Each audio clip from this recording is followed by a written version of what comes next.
Hello guys, welcome to another painting tutorial.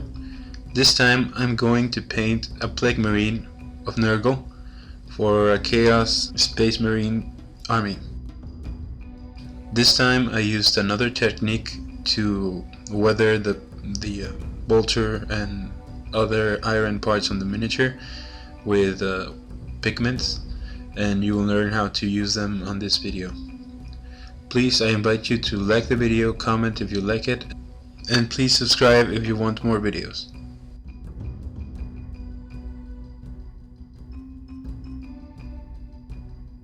Now I'm going to start with a primed gray miniature, and what I'm going to use is Death World Forest to base coat most of the mini. I'm just going to leave the bolter and knife on the gray color.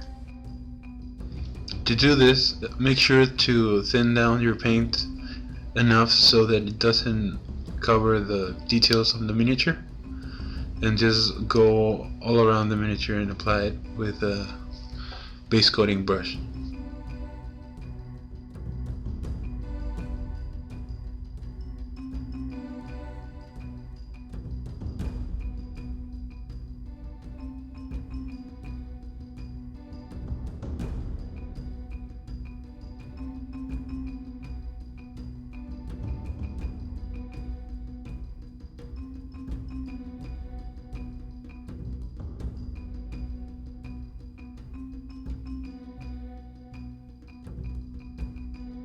Next step is the wash, and for that purpose I'm going to use Devlan mud, but you can also use Agrax Earthshade, it's the equivalent from the new range, and I'm going to start washing the whole miniature with this color.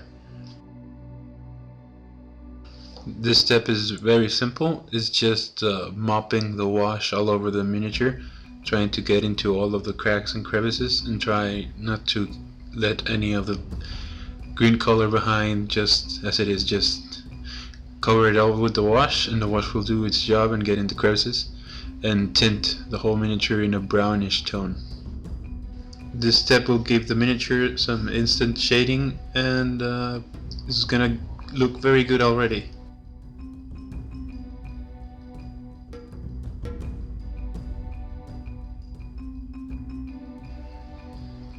Next step, I'm going to use some layering for the green colors, and for this I'm going to use the 50-50 mix of Death World Forest and Nurgling green. This is going to be the first highlight for the green areas, and for this I used a very thin mixture. You can use any mixture that you like, but I'm using 1 to 1 to 1. 1 glaze medium, 1 water, and 1 paint. This way I can use thinner layers, allowing me to do smoother transitions. This color will not cover 100%, it will cover really with a lot of transparency, and this is going to allow me to make further highlights with the same color, just increasing the opacity on the places that I want more highlighted than the others. Painting different layers, just make sure to let the one you painted previously dry completely before applying a new coat of paint, and dragging the paint towards the places where I want to highlight to most.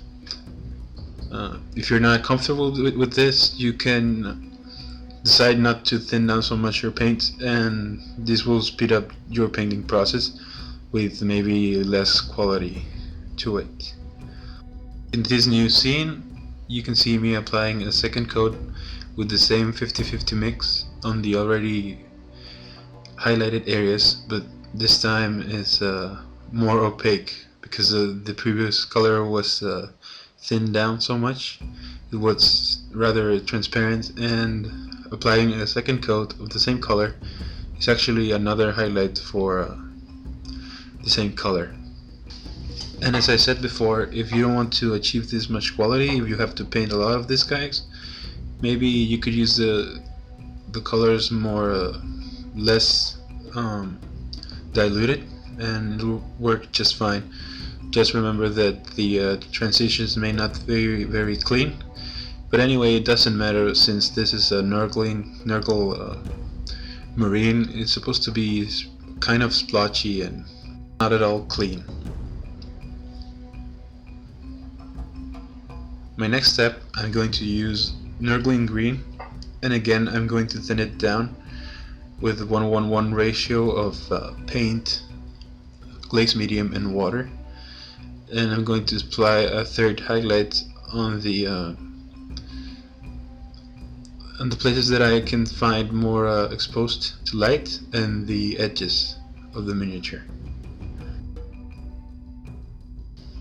These highlights are the most time-consuming part of the miniature, but overall the miniature doesn't have that many steps.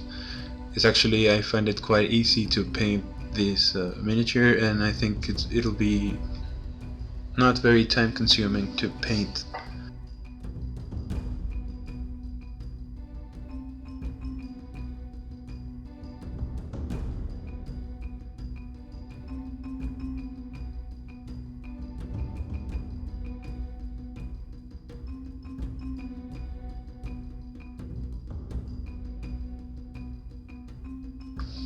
Now that we're done with that, I'm going to use liquid gold copper to paint all of the edges of the miniature, the places that I want to be copper. And be very careful because this liquid gold range can be very runny and mess up all of your previously painted areas. So I'm doing this very slowly with a synthetic brush, because you don't want to use your regular brushes for this paint. This paint is really harsh on the bristles, so try to buy a cheap but with a good point synthetic brush to use this Vallejo liquid gold range. It's better to try to do it slowly and very carefully, because anyway this is the only coat that the copper is gonna get. This color by itself is very beautiful, and you won't need any further highlighting or touching with other colors. You can of course layer on top other liquid gold range colors over the copper to make it stand out a little more, but I don't. I hope you're enjoying the tutorial so far. Please stay tuned for the second part. Leave your comments on your opinion on the miniature so far, and I'll see you on the next video. Thank you very much for watching.